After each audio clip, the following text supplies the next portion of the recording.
जय गुरुदेव, मैं सुजीत धार्मिक ज्ञान A to Z में आपका स्वागत करता हूं। आज हम चर्चा करेंगे यज्ञ के ऊपर, और यह यज्ञ विशेष महत्व रखता है सनातन धर्म के भीतर।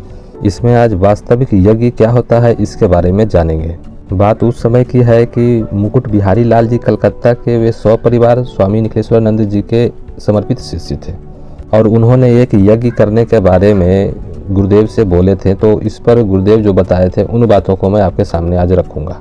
इस पर गुरुदेव कहते हैं कि तेरी इच्छा यज्ञ करने की है, यह शुभ विचार है, परंतु जो बाह्य रूप से यज्ञ है वही आंतरिक रूप से योग है। योग व्यक्तिकरण ही यज्ञ है, और हमारे शरीर में भी जठराग्नि कुंड बराबर प्रज्वलित रहता है, और उसमें हम निरंतर उसमें आहुतियाँ डालते रहते हैं। साधक को अपने शरीर में ही ज़्यादा से ज़्यादा गहराई में जाना चाहिए। जब वह प्राणायाम भ्रासिका आदि संपन्न करता है तब वह यज्ञ कुंड के पास पहुँचता है और उनको समझने का प्रक्रिया आरंभ होती है। जब उसे समझ लेता है, जब उसकी कुंडलिनी जागृत होती है, तो योग के ग्रंथों में उसे गोमेघ यज्ञ कहा गया है।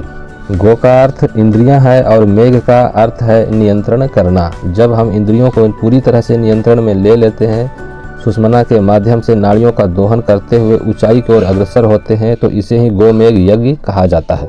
अब आप गोमेघ यज्ञ तो समझ ही गए होंगे। इसके बाद पलटकर योगी को पुनः नाभि में प्रवेश करना पड़ता है। नाभि को शास्त्रों में अमृत कुंड कहा गया है, क्योंकि शरीर की समस्त क्रियाएं नाभि द्वारा ही संचालित होती है। मन चंचल व अस्थिर है, वह चपल है और उसे नियंत्रण करना अत्यधिक कठिन है। जिस प्रकार से बिगड़ेल घोड़े को काबू करना बेहद कठिन होता है, उसी प्रकार विषयों के प्रति आसक्त मन को नियंत्रित करना भी बहुत ही कठिन माना गया है।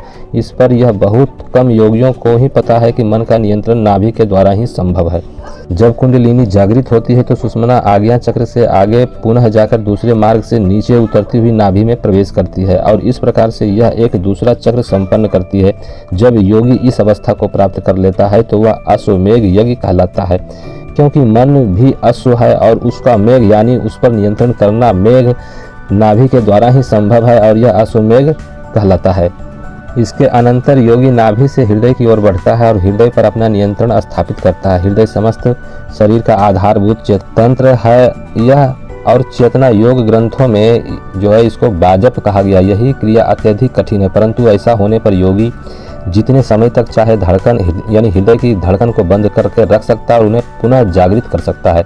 ऐसा योगी ही मृत्यु पर विजय प्राप्त करने में सक्षम हो पाता है। एक प्रकार से देखा जाए तो भीष्म की तरह वह इच्छा मृत्यु संपन्न हो जाता है। ऐसा योगी हजारों वर्षों तक जीवित रह सकता है। हृदय को वाजब कहने की वजह से ही जब योगी की ऐसी स्थिति प्राप्त कर लेता है तो वह वाजपेयी यज्ञ संपन्न कर लेता है। योगी की गति यहीं समाप्त नहीं होती, अपितु इसके बाद पुनः पलटकर आज्ञा चक्र में वाम मार्ग में सहस्त्रार दल में पहुंचता है, जो कि योग की उच्चतम स्थिति है। सहस्त्रार दल सिर के वासुकी सर्प के फन की तरह है, जिसके 1000 फन है, और उन सहस्त्र फनों से निरंतर अमृत झरता रहता है। इसलिए इनको सहस्त्र दल या सहस्त्रार चक्र कहा गया है। जब साधक इस योगी की इस स्थिति पर पहुंच जाता है तब अमृत को सोम कहने की वजह से इसे सोम यज्ञ कहा जाता है।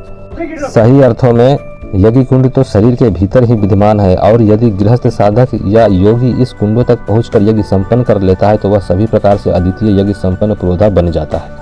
अब आप समझ गए होंगे कि यज्ञ बाहर भी होता है और शरीर के भीतर भी होता है, लेकिन श्रेष्ठ शरीर के भीतर ही यज्ञ संपन्न होता है और वह उचित और सही रहता है। अगर ये जानकारी आप लोगों को अच्छी लगी हो तो चैनल सब्सक्राइब करें, वीडियो लाइक शेयर जरूर करें। अंत तक देखने के लिए धन्यवाद।